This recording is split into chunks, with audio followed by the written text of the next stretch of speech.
What's up? It's Flynn here. Today is day one of my 4 to 7 beats a week challenge. I'm going to be doing maybe 4 to 7 songs, one song every night, and trying to make these little 4 to 7 song EPs once a week to further my production, learning, and education in music. Flynn is my DJ/producer name. I've got some future bass pop songs out on Spotify, and I've got some other pop songs kind of coming that I'm writing. But one of the big struggles is, like you're a DJ, you're a producer, you make music too. It's finding time to sit down and make your songs. And not only that, be original at what you're doing, and learn to make music how you make music. And then finding time to make B songs and C songs so that eventually you can get those A songs. Those are the ones that I put out on Spotify and iTunes. So these are all going to be just choruses, intros, melodies, outros, and I'm going to sort of kind of make them complete. And I'm using some inspiration from Splice just to fill in the gaps. But I'm focusing right now choruses and drops in F. And so when I go back and I'm making an A song, I got the A idea, I can go in and I can go to my my folders and find choruses and drops in F, and then choruses and drops, intros in F, and go select and get inspiration from ideas I've already created, which, here's the map. I can just open it up and there's the map. So this is day one. I just got the idea to film these now, but here's what we got so far. I've got this intro going. I grabbed the drums from the Virtual Riot Spicy Drums pack, new to Splice. Splice is a audio library, but the drums are pretty sweet. I started, my original sound was this melody right here.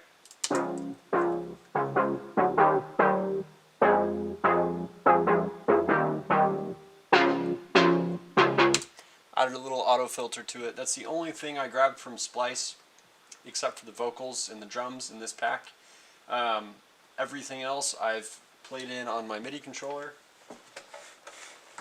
I've got a big piano beside me, but this is a lot easier just to hold on my lap and play in the keys that I want to play in. I've played in those, added some different MIDI instruments, copied the chords in my head, from playing the melody on the real piano so I can get it in MIDI, and then I can translate it to the bass. And then I love doing guitar stuff. I'm really trying to think of some guitar stuff to add in here, but one of my big hiccups in my production lately has been I go by Flynn. Like, I got a freaking sword over there and capes and stuff, and I got this crown, and I want to be like more kind of like a Boombox Cartel mixed with Chainsmokers, if that has a cool ring to it. More of an edgy adventure style, and recently all I've been able to come up with is pop and future bass, which is cool too. I love pop and future bass a lot, but I really want to make an EP dedicated to Flynn, the Hideout, Castles, Knights, Glory, Gore, War, Battle. You get the picture. So yeah, let's begin.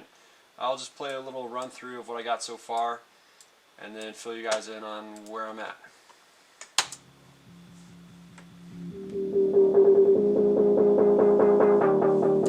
Sorry, it was all muted. This is Ableton Live 9 Standard. 11 is coming out soon. This is my office computer, so I want to buy a Mac Mini and keep this office computer downstairs to run all the business stuff, and use a Mac Mini with the new Ableton software just to solely run Ableton and the music creation. Here we go.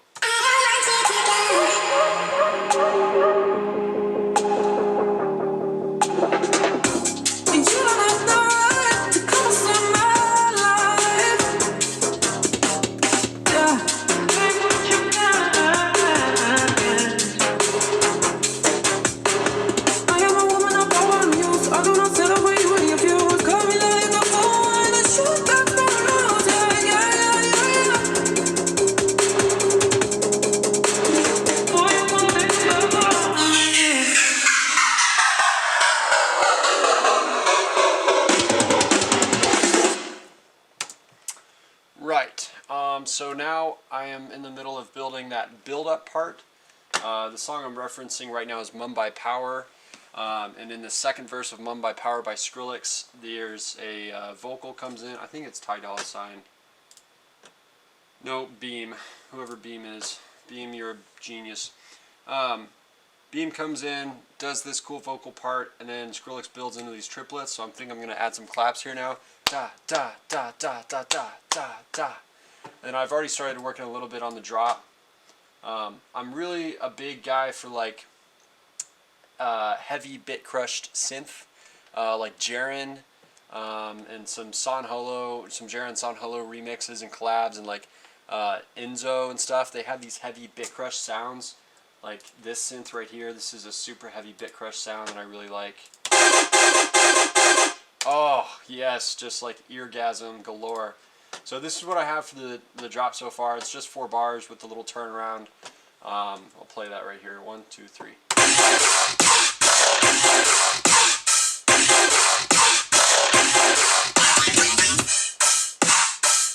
So want to add some more of that bit crush to it, you know, and then also keep the Skrillex side, and then add a little of the virtual Riot clickiness to it and glitch hop bobby stuff, you know. But the goal is it's 10:50 right now. I started this project about 7 p.m. so about almost 4 hours in, and I want to finish something and catalog something by the end of, I don't know, midnight, or maybe I'll probably be here till 2 a.m. honestly. But this won't be that long. I won't keep you guys on for that long.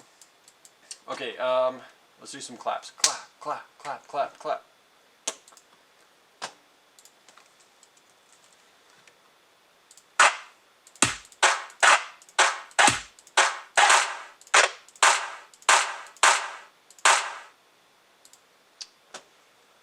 I like using samples. I like using drum samples. Drum samples I will use just drag and drop because it's just a drum sample. It's not a melody, it's not a rhythm, it's not something that I'm necessarily stealing somebody else's whole song creative inspiration from. So drum samples are great, and I love supporting artists that I really like because every time I download a sample, they get a little portion of the money that I spend on Splice. So I love incorporating that in my music, and I am absolutely okay with it. As far as like full-on drops, full-on chorus melodies, and even vocals, I really don't like to use other people's vocals just because it's not cheating. It's just like, it's like skipping. It's like you're not learning the fundamentals of how to write your own chords and how to write your own melodies. And it's great to use to fill in for a song when I'm just getting some ideas down on the board. But if I was going to make this an A song with and release it on Spotify and spend a lot of money on Facebook promoting it, I'd want it to be mine and 100% mine, and I'd probably redo some of the drums, and I'd definitely redo all of the melodies and the chords just to make them Flynn Rider and to make them sound like me, and just so I can feel more at peace with saying, okay, I wrote that. Yeah, I got inspiration, but every single song in the music industry is inspiration from another song. So you can't always just say, oh, that was 100% original, because it's all inspired. If it was 100% original, we'd still be making caveman music and wouldn't learn from each other. Anyway, long story short, that's a badass clap. So scroll up to our claps. Just going to make a new track, add the claps.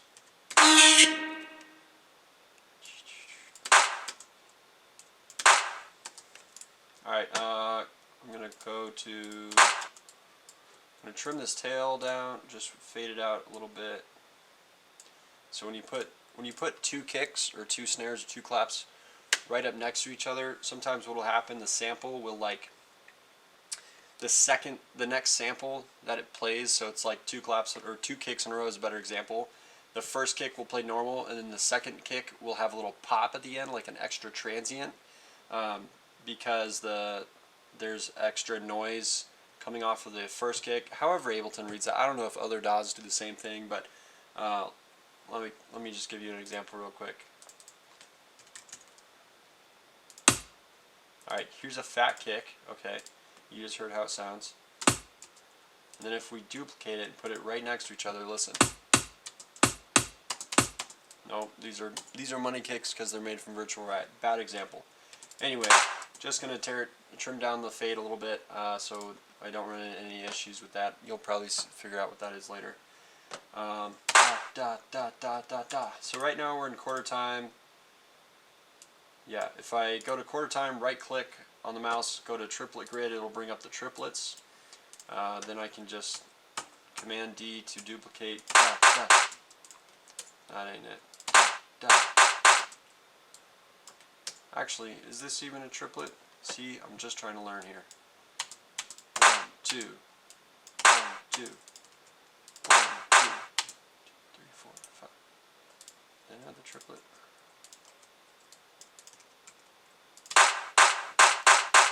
Okay, there it is. There's the triplet. So it's 1 and 2 and 3, 4, 5.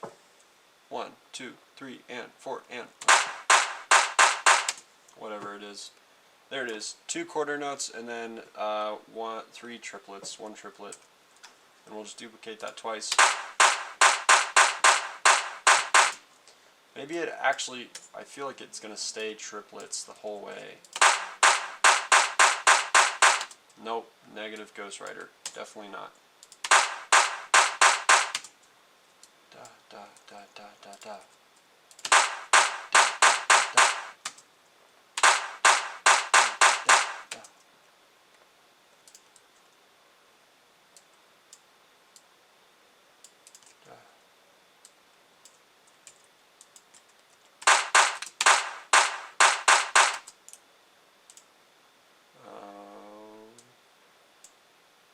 Okay, some reason I came off the grid a little bit, that's why it's sounding weird. Now, there we go. You used to call me when I was. A good way to know if your beat is sounding correctly is just to throw on the metronome. And there you go. You have it. So I just turned on a little more light so you guys could see me a little bit better, and took this stupid camera off autofocus. Okay, so I did the same thing here with the kick. So got those claps, right? And I made the same. Did I? No, I added an extra kick.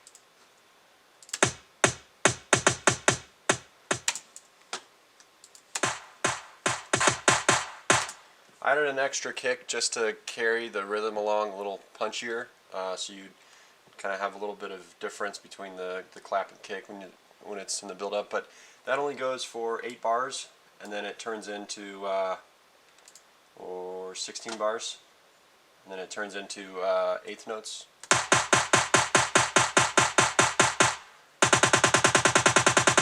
Add the break, chop it into 16th notes. During this phase, you want a lot of air and a lot of downers and risers to blend the build-up and make it sound really complete. So I build an effects group: downers, risers, longer risers, air, reverse cymbal crashes. Just take a long-sounding cymbal crash and then click the warp and reverse it, and you get this big swell of a lot of filling air. Here's what those risers and downers sound like.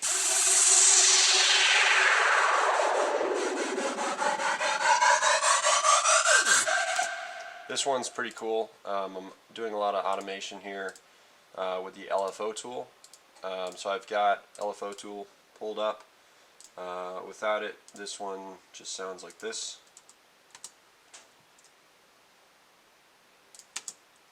Why can't you hear anything?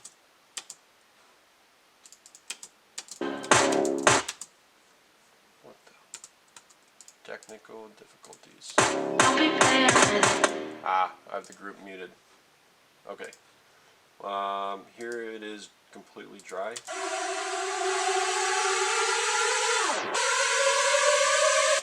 And in the mix, I just didn't like how that sounded very much. I'll play it with the drums here. So I've added some reverb. brings it down a little bit, fills it out, makes it wider, more stereoized. And then I really like the effect of this LFO tool. I built a little shapey thing here, kind of like the standard look, but just shape. I don't know, you know standard triangle size, but made it a little curvy so it has a little more attack, and then it comes off a little faster, doesn't sound as rigid.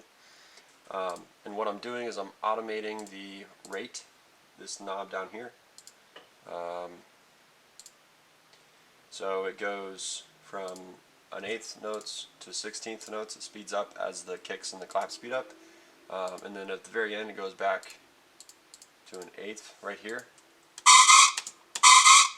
And it's just like that high screech, so here's what that sounds like.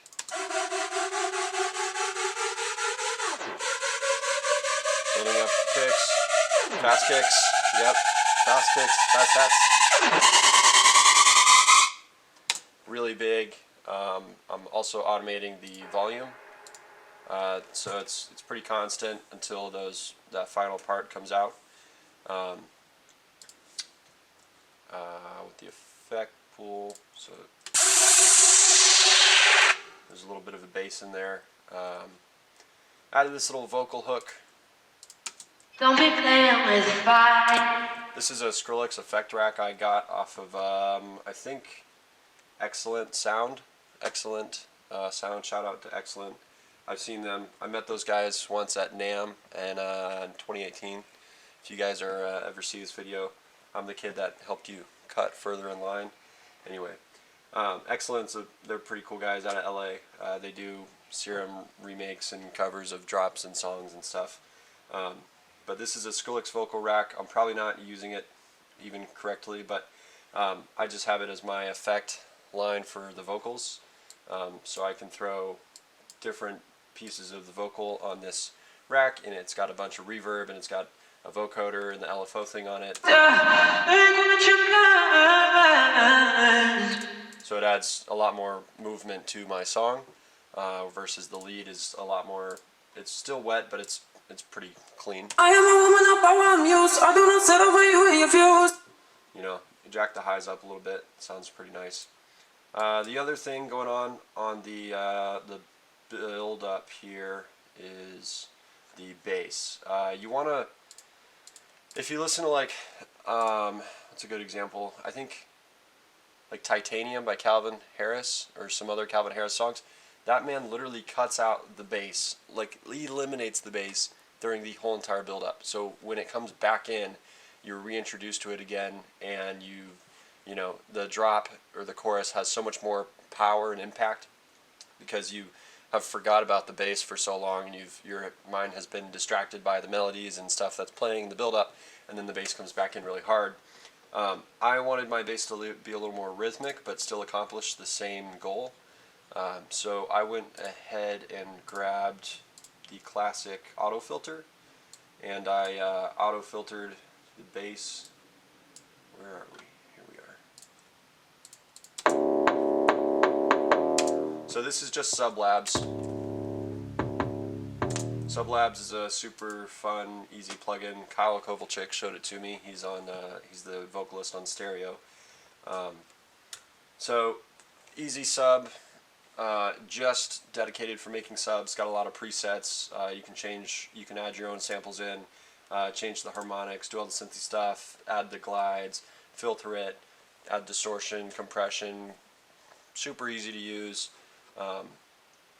I just use it for a clean drag and drop bass. I'd always have trouble making bass and making it sound good in my songs, and that's been a real lifesaver lately. So I turn the auto filter on right here and cut it back to, oops, don't want to do that. Cut it back to 293 hertz. That was just a random number that I thought sounded good, but it gives you that like punchy bass for the rhythm, but it doesn't reveal all the energy that's inside of you when the drop hits. And again, it's going with the same beats.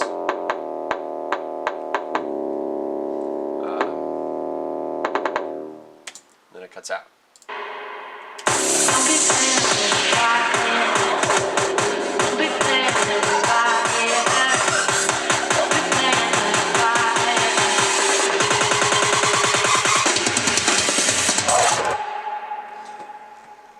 Last but not least, before we get to this drop, the break. I always encourage to have a great break. If you listen to all the big artists, they always add some sort of break. And it's like you do your build up and then you have your last 4 bars. Some artists like to introduce the melody of the drop. So during the break, they'll add 4 bars of like what the drop is going to sound like, you know, but they'll maybe high pass it. So it plays a lot softer, but then it just blends the listener into the drop so they can already anticipate what's coming and, you know how to move and know how to dance and know how to react when the drop hits, and it just makes it so much more exciting. It's just, you're always teasing the listener as to what you're doing next. So one of my favorite little samples here is this Impact Tight by Virtual Riot. Lots of tonal, it's a tonal impact. It's not just like shh, like air. Gives you lots of tone. And then I wanted a little more high end, so I went back to the beginning of my song and grabbed this snare that I pitched up and added reverb and then the filter to it. Because I just wanted to fill out the track a little bit more. So that plays, and then this vocal just comes in extra loud. Don't be playing with fire. I have the excellent sound Fat Rack on it and boosted up the saturator wetness. I turned down the depth and the frequency, and turned on soft flip, turned up the drive, boosted the output a little bit, just to really punch that vocal. Don't be playing with fire. Sounds really fat. And then back to this super gritty sample. I love little gritty things like this. It's got the Fat Rack on it, and it's got this future bass synth rack. I believe that one's also from Excellent. That's what it sounds like dry. We had the Fat Rack, and it brings out the transients and really makes it crunchy. There's some distortion on there. That's kind of what the saturator does. And then the future bass synth rack adds a little more noise to it and reverb with a super small tail, so it cuts it off super quick. You do that by using the dry wet knob. You just turn that dry knob all the way down. Mine's at 18%, so there's not a long like tail on it. It just makes that part of the sample sound wider and fuller.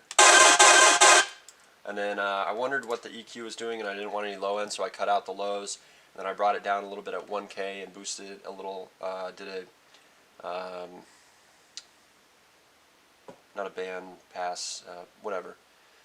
Boosted the highs a little bit just to bring out the higher transients, because that's the only thing that's playing during this part of the song, so I wanted it to be extra loud and extra full.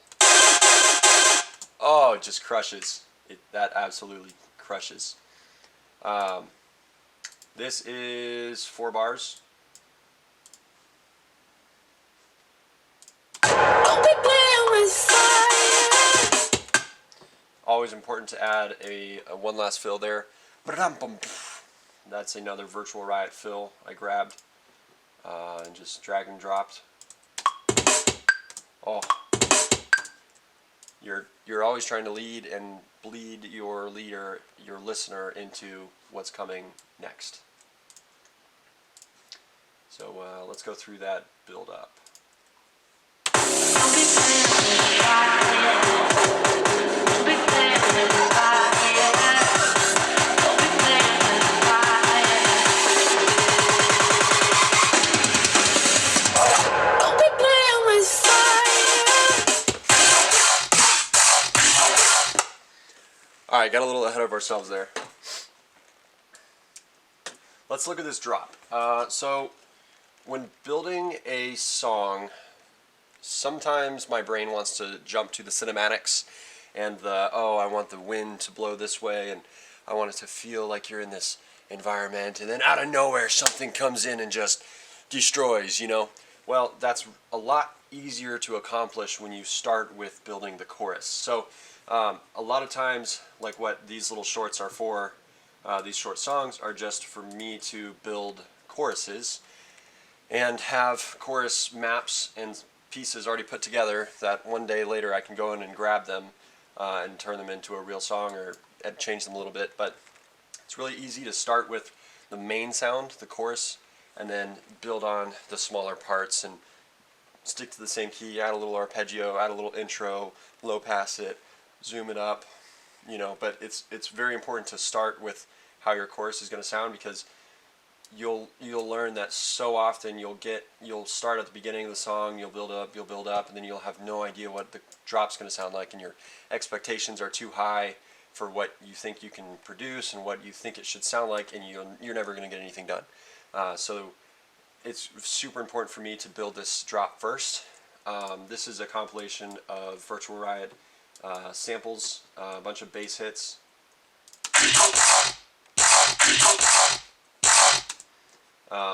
It's very repetitive. If you listen to rhythm, if you listen to dubstep, there's not a whole lot of different sounds going on. They usually maybe keep whatever wob plays on the kick the same on every kick, and whatever wob plays on the snare the same on every snare.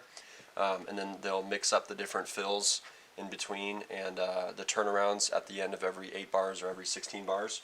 So that's exactly what I'm doing here. I've got some air, a nice high tonal that plays on the snare.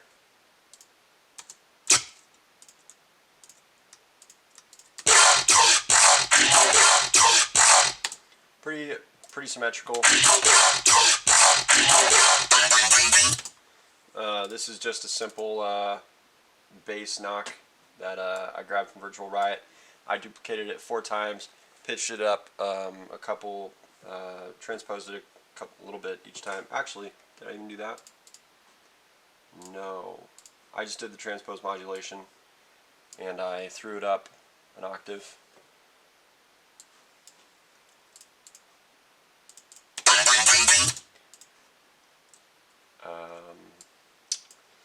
And then during, I don't really like rhythm that just like slaps for, 2 minutes or 30 seconds the whole drop. I like to break up the listener and let the song breathe.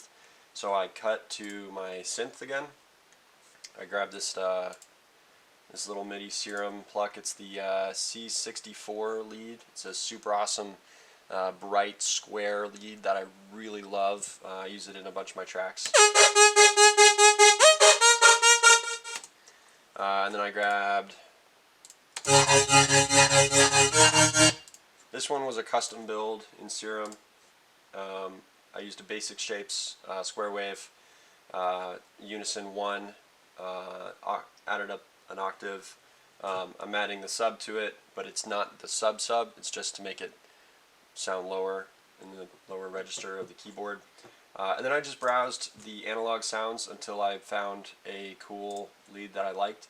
I jacked up the unison, so I got the that's how many sounds are playing at once. And then when you turn down the detune knob in Serum, there's lots to learn about Serum, but it'll just make the song wider and fuller, and you'll have one note in the center here, like this one in the center that's really on key, and then the other ones fanning off of it are detuned a little bit exponentially, I think.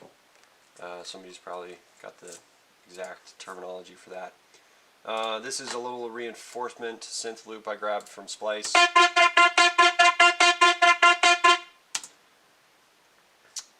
And then that is that. Let's see. Did I do anything with the bass? No.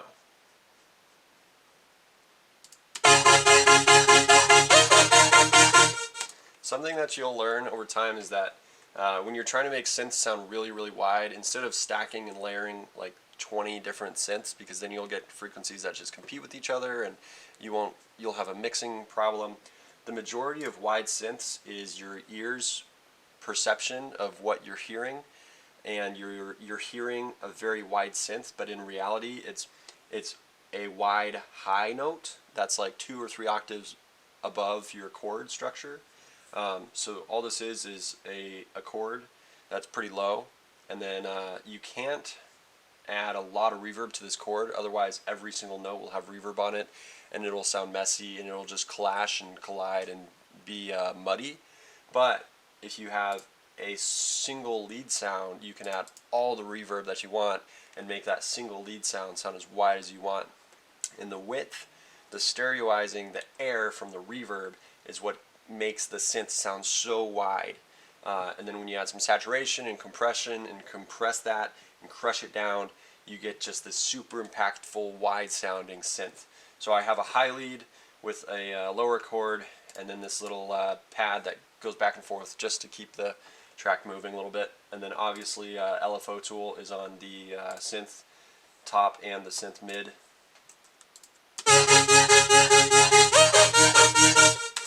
I cut them one bar before the dubstep part comes back in, just to add a nice fill. You know, you want to keep the song moving. Lots of fills, lots of transitions. This is just another virtual Riot drum step pack groove thing that I downloaded off Splice.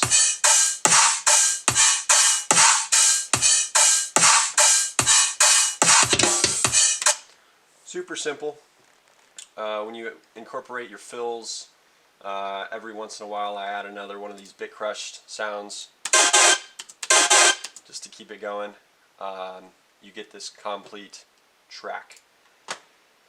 Last thing in this part of the drop, I switched it up on the third section, and I added my own little wobble. I forget the name of the song, but right before the song drops, somewhere in the EDM realm, the tagline is "Slow flow killer." It goes "Slow flow killer," and then there's a kick, boom, womp womp womp womp womp womp womp womp boom, womp womp womp womp womp. And I wanted that effect because it really like moves left and right and forwards and backwards and really just like punches you into it. So I try to create that with just this fat synth here that I made on Serum.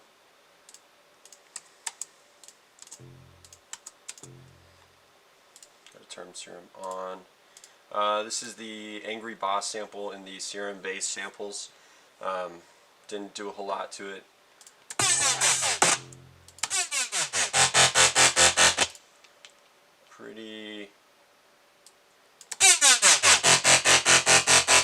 Pretty cool thing. I had the LFO tool, and I added the modulation. Added the modulation to drop it down an octave, go from low to high. Then I recorded that audio and I bounced it to a new track so I could rewarp and mess with the actual audio file, so I wasn't working with the MIDI anymore. Added a little reinforce sub. Added my little signature gritty sound. Love that thing. And then the top is kind of the sub, and the bass playing the same thing. Whoops. Getting everything here. Yuck. Sounds pretty nasty. The last thing I want to go over is synth breaks, turnarounds, just bleeding your audience into the next part of the song. So we do this quick little synth break here. And then my favorite part is the breakdown. A sample I use in all of my songs is this little impact flash. It sounds like striking a match.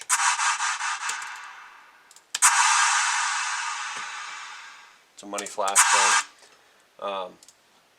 Added the reverb, added the LFO tool. I just kind of copy what I have at the very beginning, the intro. You know, this little vocal sample here, along with, you know, what you remember from the intro is this other vocal piece.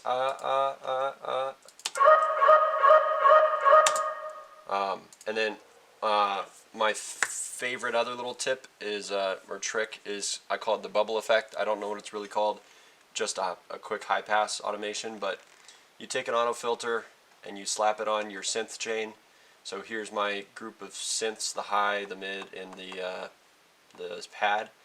And I take this auto filter and I put it on the group, and I turn it on for this little synth piece. And I just super quickly automate it from all the way high all the way down to fully open. So what that does is it like ties it in, blends it in, and kind of just, it's a super smooth, cool transition as to what's happening next before it alludes to going into the second verse. Comes out again. And then you're met with the second verse, just like what you heard in the first verse.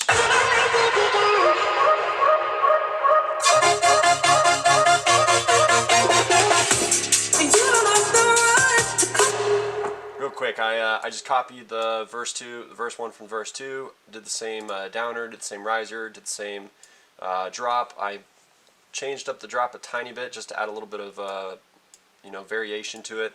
I added this fun virtual Riot sample and this other little turnaround. That's mad, that's meaty. Pretty much it though. Kept it mostly generic, mostly the same. Outros are really fun. I encourage you to do outros and have fun with them. Mine was made really simple. I just chopped up the vocal a little bit to my liking, pitched it up an octave and then back down. Lots of reverb on the outro. You're signifying, hey, this is the end of the song. We're going to tone it down. It's just very melodic. Doesn't have to make a lot of sense. I take the bass and the synth.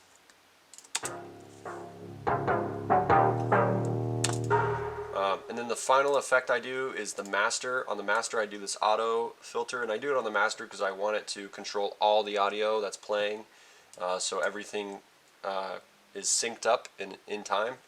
And all it does is I automate the filter here. By pressing Option on Mac or Alt on PC, you can change the attack or decay of the automation line. So instead of it being a super flat line, I give it a little more human feel by making it a little curved and adding a little more decay before it really just cuts off, before the tail closes up real fast.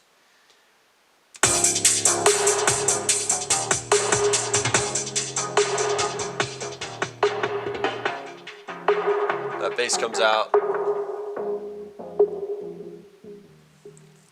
And that's it. All I'm doing for the mastering chain is minus the auto filter, because that just turns off for the majority of the song. I have ozone on. I'm just boosting the gain. I didn't touch the, I could have done the EQ and ozone, that would have been fine too, but I just decided to do it in Equate. I just did a super hard cutoff, low cut at 33 hertz, and then I did a little high dip so we don't get too much high-end crinkliness of the hi-hats in the higher parts of the song. And then I did quite a big dip at 297, 300 hertz right here, down to about 7.3, negative 7.3 dB. I'll show you what that does. It really cleans up the muddiness of the drums and the muddiness of the synths, and it makes the track sound cleaner. It's something that it took me a long time to learn, and I actually didn't learn this until mixing music live and doing live sound. This is a super good trick to cut out the muddiness of guitars and basses and keyboards. Here's what it sounds without it. Let me go to the fat part, like the drop. Here we go.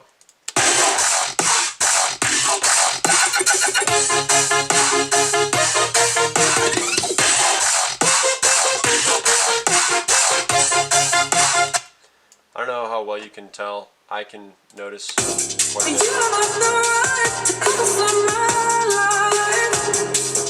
Since there's a lot of reverb going on, it cuts out some of the muddiness of the reverb that is always playing, because a lot of different tracks have reverb. And that's all I did. I just turned the limiter up until I reached unity on the master. What's going on? Oh, that's it. Master right here. That's the track. So thank you guys so much for watching. If you liked this song, you can go find it on my SoundCloud, Flynn Rider. I'm going to be publishing all of these songs that I'm making every Friday on SoundCloud. So you can go like it and share it and leave a comment on SoundCloud to really hear it. You can also get the free download on SoundCloud. Next week I'll probably be coming out with this the download file for this project. We got a lot of stuff going on today. Today's Black Friday, so we're a little bit jam-packed this Friday. Next Friday we'll do another remake, or not a remake, just a new song, in probably maybe the same style vibe. I want to do Skrillex and Virtual Riot a little bit more and experiment more with their stuff before I switch to something else. But yeah, go ahead, leave a like and comment, subscribe if you're not subscribed. I've got my own original music and future-based poppy stuff coming out, but again, this series is just to help me develop better creativity possibilities and choices going down the road. So when I get an A song idea, I have lots of roadmaps and places that I can draw those awesome new Flynn Rider elements from. Appreciate it. I'm going to hit play, and we will watch and listen and enjoy this together. See you next Friday. Bye.